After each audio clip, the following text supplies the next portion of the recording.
Um, the other big difference is that there's a chrome ring around the iPhone, and it's a black ring around the face of the iPod Touch. Here in the Hey guys, this is Trent. Hope you're having a good weekend so far. As you all know, the iPod Touch just got released for sale at the Apple stores around the country, and I took the liberty of going out to the Apple store here in my local neighborhood. Well, my impression of the iPod Touch is that it's pretty much a good attempt to release the multi-touch technology to the iPod for the first time. But personally, for me, it's not that great of a purchase. Not for right now. At 16 gigs, the iPod Touch cannot hold my entire music library as I would want it to. At $400, if you're really in need of any multi-touch technology device, you're better off getting an iPhone. But not everybody needs a phone. So from the standpoint of owning an iPod, period, you're better off going with the iPod Classic if you happen to have a music media library that's larger than 16 gigabytes. If you don't mind switching up your music and your media content every time you sync the iPod Touch, then I guess the iPod Touch would be for you. But personally, at this point, it's only flash-based memory for right now is really expensive to work with, and it's really expensive to get it implemented into any device. If you go over 16 gigs, like to 20 or to 30, the price can get astronomically high. Let's just be honest. It's just a new technology, and that's the way of the world. But I think for right now, if you want to make a wise decision, if your music media library extends 16 gigabytes and you want to have a device to hold all of that at the same time, then you're better off going for the iPod Classic, or you're better off keeping your high-capacity iPod, whether it be the Classic or the 5th generation or the 3rd generation or what have you.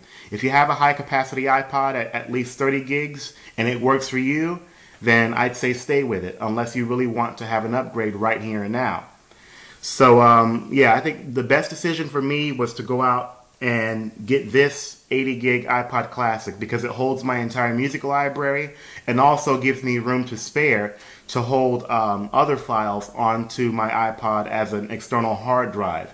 So for right now, the iPod Touch, it's a good attempt, but no cigar for right now for Apple. I hate to say it. I know that I was obsessing over getting an iPod Touch, with the touch screen, but so far I haven't been really impressed by it. Another issue is that when I went into the Apple store and played with it for a while, I noticed that it's much thinner than the iPhone.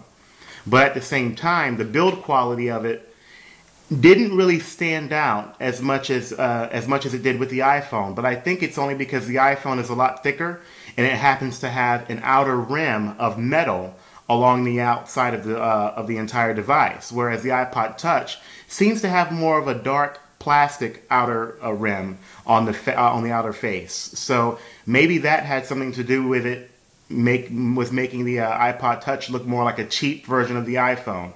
I don't know, but I just didn't get a sense that it was that the build quality was as sturdy as the iPhone. Just my personal opinion.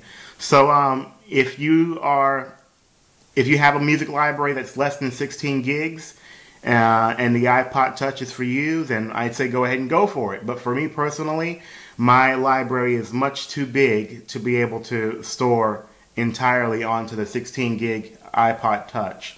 So for right now, for $400, it's just too expensive, and for the functionality of having just an iPod for that amount of money, it's just not a wise decision. Now, for $400, if you want to have multi-touch technology, then being that you get more functionality with a phone in combination with an iPod, the iPhone for $400 would be the better deal, I think. But for right now, I'll just have to sit back and wait to see what Apple comes out with maybe next year or in the next few years as the price of using flash memory tends to go down. So that's pretty much my impression of the iPod Touch for right now. And I could have used my built-in iSight camera to shoot my YouTube video with iMovie, but right now it's loading up another video of me showcasing my Nokia Bluetooth keyboard, and you'll see that in just a few moments because right now it's loading it up. Oops, it's loading it up on the website right now. So that's pretty much it. That's my impression of the iPod Touch, and if people out there are willing to go ahead and get it, I say go for it if it's the device for you. So on that note, I will say goodbye, and I will talk to you guys later. Take care.